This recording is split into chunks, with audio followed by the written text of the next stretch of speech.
Hey guys, Romie here. Please like, comment, subscribe if you're a first-time viewer, and if you're a returning viewer, please like and comment on this video. Thank you for coming back. This is the recap review for The Haves and the Have-Nots Season 4, Episode 18. The episode starts off when Hannah's talking to Jennifer, the DA, and Jennifer needs to talk to Katheryn, and Hannah's just like, yeah, look, that's not going to work. And Jennifer, she keeps beating around the bush because she's saying she has to tell Katheryn herself the reason why she needs to speak with her.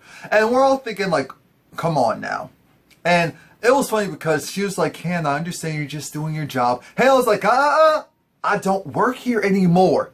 I do not work here anymore. Then Jennifer has this look of, then why the hell are you still here? Because I'm here for a friend. It's just like, oh, so your employer was actually your friend. Oh, that just doesn't, I don't have friends of my own. How could that possibly compute? Ooh.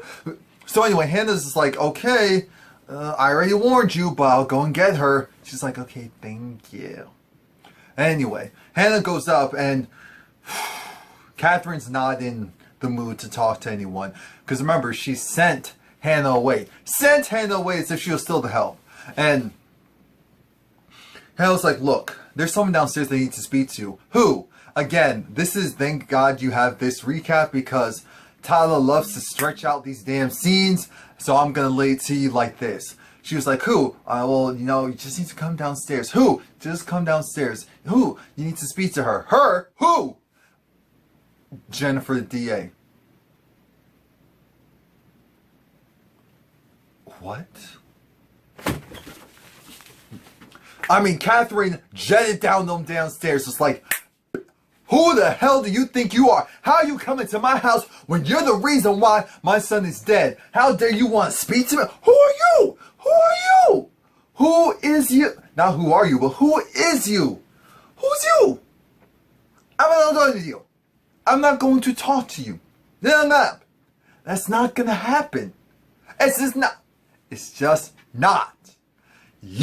The only way that you're going to talk to me and we're going to have an actual conversation is if you go and tell me that you somehow brought my son back from the dead. Can you do that? Yes, he is. What? He's alive. What? We made a mistake. Oh, now that part I can believe. So she goes and informs her that yes, Wyatt is alive. Not only is he alive, he OD'd and was out for, what was it, 32 to 36 hours. And the thing was, his breathing was very shallow. His heartbeat was very weak. So the original cops on the scene, they didn't catch it. Just like what we thought, because I'm just like, what's the hell's this gonna do? If he OD'd, then his vital signs are gonna be next to non-existent. I mean, anyone knows that. Everyone actually knows that nowadays. So, she's just like, oh yeah, and no, of course, I'm so terribly sorry. Sorry! Yeah, no, but rest assured, this has happened before, so this isn't just some rare case. This isn't just because, I don't like you and you don't like me. That's supposed to make you feel better? You have incompetent people under you. And that's supposed to make me feel better. And so she was like, okay, so when are you going to come to the hospital? Why did I come to the hospital? You need to come to the hospital.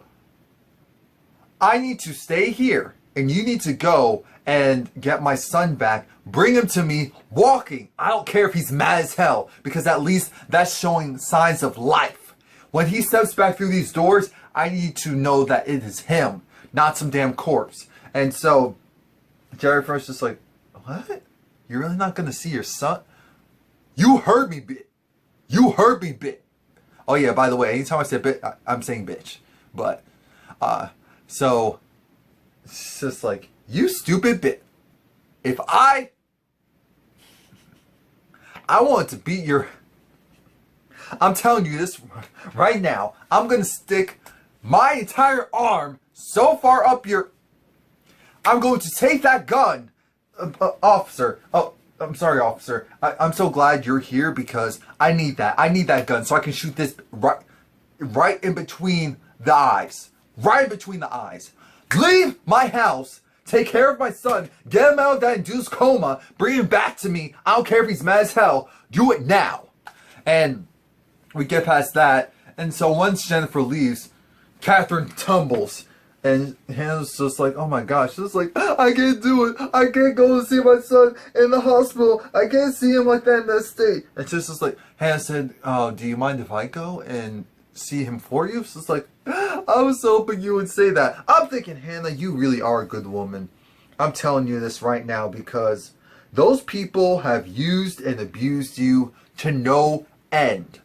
They've used and abused you to no end, and you have still had consistently had her back regardless, because your son was in that situation. So I understand you're thinking of it from the perspective of, well, you know, I've been through this, so I understand what she's feeling. No, you don't owe this nothing. You don't owe her nothing. So shout out to you, Hannah. Now we see Erica.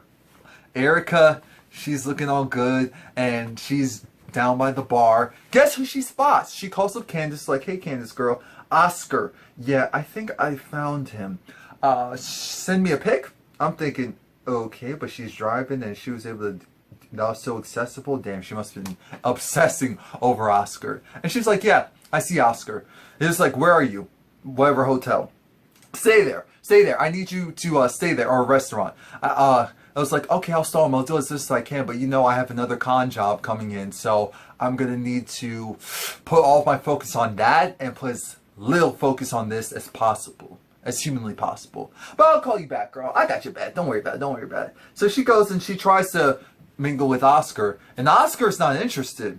Again, Oscar actually has at first I thought she was like a cheap hooker. I'm not going to lie. I thought she was a cheap hooker. But I guess that really is his girl. So he's just like, you know, I'm on a date. It's just like, oh, you sure? It's like, yeah, I'm sure. Mind you, she keeps touching him this whole time. And he is not falling for her. She orders a drink. She touches him. She takes a drink. She touches him. She puts her card in his pocket. He doesn't flinch. Now I'm thinking, why didn't he take that card out of his pocket? See, he's not slick. I can't be the only one that caught that. Now, Candace calls Erica back, and Erica's just like, you know, I'm with so-and-so, yes, and we're having such a great time. Candace says hello. I'm like, oh God, so he knows Candace too? Lord Jesus, they were on the same circles. Now, the interesting thing about that is, she's just like, you know, yeah, he's leaving, and I can't, no, there's something I can do. Actually, there may be one thing I can do about it. Hold on. So he goes, because he's going to valet, and so she goes and follows him. She touches him as she breezes past him to go and get her car. The funny thing about that is, now it's time for her to go and talk to the valet, and she, the guy is so infatuated with her, he's just like, it's like, and she keeps trying to talk to him. It's just like, okay, so you see that guy's car there? Yeah, I need you to put this under his seat. He's just like, wait, what is this? It's a phone. It's a phone. You hear? You hear? No, it's not. No, my eyes aren't down here. They're up here. So basically, Erica's gonna bug his car. She's gonna use her phone, bug his car. Candace doesn't know about it at this point because Candace is concerned because she has to rush back home to figure out, okay, why the hell is this policeman here? Now, Candace goes, and the policeman and Jeffrey, so Justin and Jeffrey, J&J, they're in her backyard, and we're thinking, Lord Jesus, Jeffrey, did you snitch? And again, a long overdue scene just to say that, oh yeah, by the way, he's here because I told him about my me stabbing my mother. And so he's trying to find out, because apparently since her house is made out of concrete, I'm like, ooh, no wonder that house costs so much money. Since it's made out of concrete, it's better for reception, for signals to bounce off of, or so. I'm like, wait, what? I thought it would have harder penetration properties because it's a thicker substance. Look, maybe I'm reading too much into it. Anyway, but again, bounce from there. Yeah, anyway. So that's why Jeffrey brought Justin there. We're all thinking, Lord, did Jeffrey snitch? If Jeffrey snitched, get a baseball bat, get something, knock his ass out, Candace. Just do it. we'll be fine. Just do it. So he doesn't do that. But what she does do is she goes and she calls Benny. She calls Benny. Benny. Jeffrey is here with a police officer. And they're in the backyard. And I don't know what to do because he's not leaving. And Benny was just saying, leave! Go! What is wrong with you, little girl? Go! Go! Go! Candace! So, Candace is like, okay, I need to go and talk to Jeffrey for a moment. Alone. Can you do that? So Candace is like, okay, so why'd you bring him here? She's like, look, I didn't know what to do. I couldn't stay at the hotel. And so she was like, Jeffrey, what is wrong with you? And he was just like, you know, I'm in the pocket just in case the cops come. You know, we have a cop here. I can kind of sway him. What is wrong with you? You are the one that's supposed to remain in power. This guy has so much on you now. What does he know about you? He knows he knows your full name, so he knows your parenting, he knows your connections. Oh my gosh. He can connect you to the scene of many crimes. Jeffrey, you're supposed to be playing him. He's supposed to be I'm supposed to be your pimp. Why are you are the worst hoe ever. The worst hoe ever. Whatever you're doing isn't working because you're supposed to have him wrapped around your finger. It's the other way around.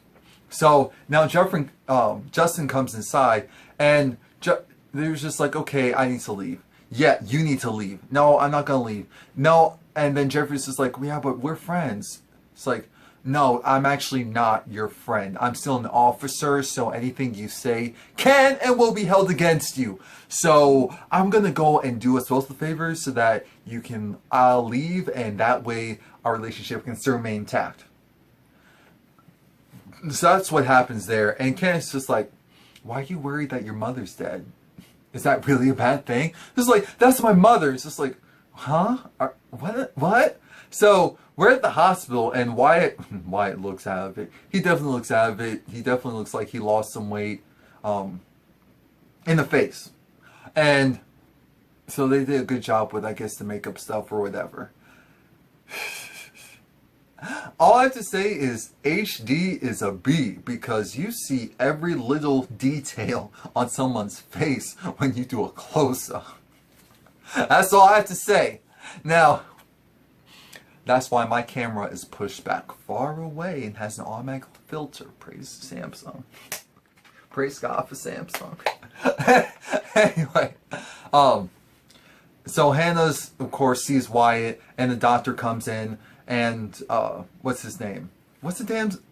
David greets Hannah, and he's just like, oh yeah, so the doctor talks about how Wyatt needs to thank God that he's still alive because he's not in a coma right now. We had to induce a coma because he was having seizures from all the drugs. All the drugs? Yes, of course we know he does all the drugs. Katheryn made it known that he's pumped. Basically, Jennifer should be ashamed of herself because she aided him in pumping $12 million into his nose and his veins. That was a good line. I mean, Katheryn had a lot of good lines. Shout out to Katheryn. And so I find it interesting because why is it that the two black people on the show, David and Hannah, they're pretty much just like the sidekicks of Katheryn and Jim? Have you guys noticed that? It's just like they have to report back to them and all. I'm like, what type of BS is this? That's why even though Candace and Veronica, they get on my damn nerves, at least they're independent. They're running their own shows.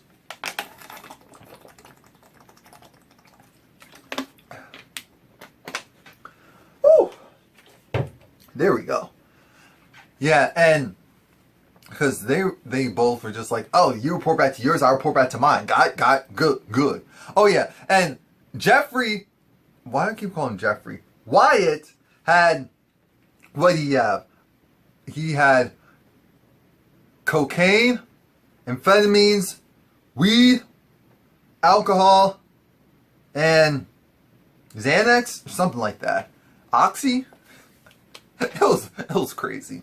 He needs to thank God that he's still alive. And Hannah calls Katheryn to inform her, and of course Katheryn's breaking down. Now, we hear an annoying voice coming through some room in the hospital, and it's Veronica. Veronica doesn't want to acknowledge the fact that she has implants. So while David is walking, he hears Veronica, and so he walks in, and the doctor's just like, you can't be in there. It's like, that's my wife. So she was just like, leave. Well, you know, we're doing the stitching, we're in the middle of the stitching. When the anesthesia wears off, you're going to be in a lot of pain. A lot of pain? You're going to be in a lot of pain if you don't leave us alone. Get your butt out now! Thank you. Veronica, you ain't slick. Veronica, you're not slick. So, they have a conversation, and apparently, and it has to do with Jeffrey. The issue is that Jeffrey, when he was a little kid, he definitely has a lot of Veronica in him, but we didn't know how much and how extreme it was. Jeffrey, when he was a kid, he used to get bullied all the time. He never told his parents about this. The teachers told Veronica and David. The principal, the other kids, everyone except for Jeffrey. One day they got a call because Jeffrey was in trouble.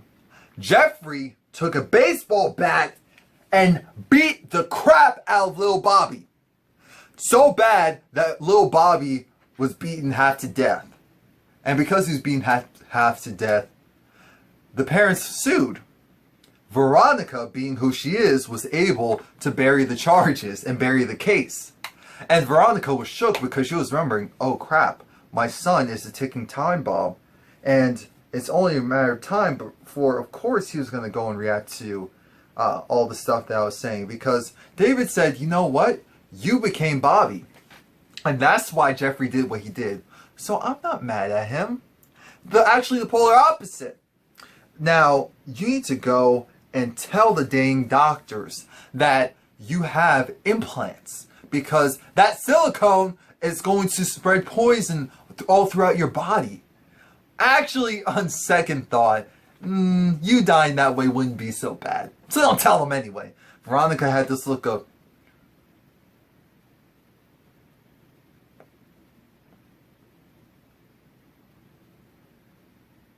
Bobby's mother.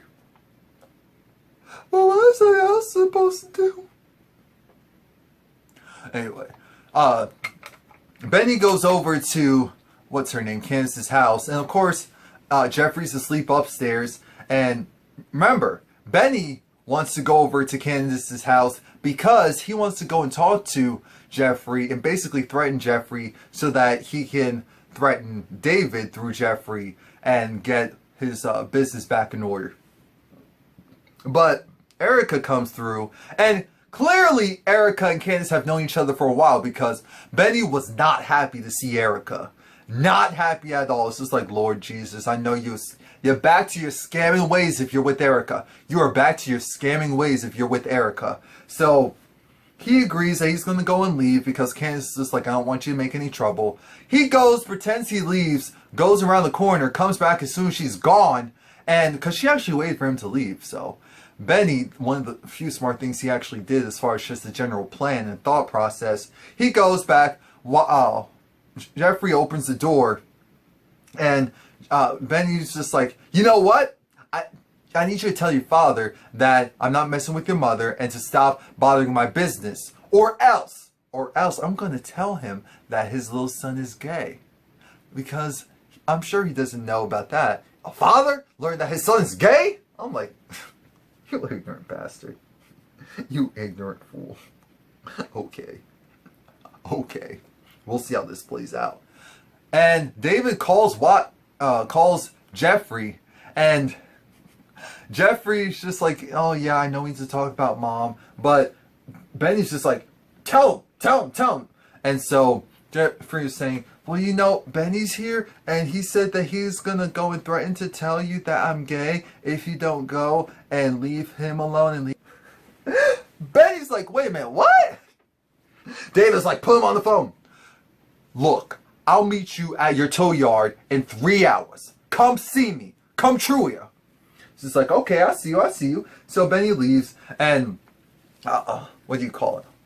Jeffrey goes and talks to David again, and David's just like, you know what, you need to chill out. I understand that's your mother, and you felt a certain way about her, and how she was treating you, but remember what you did to little Bobby.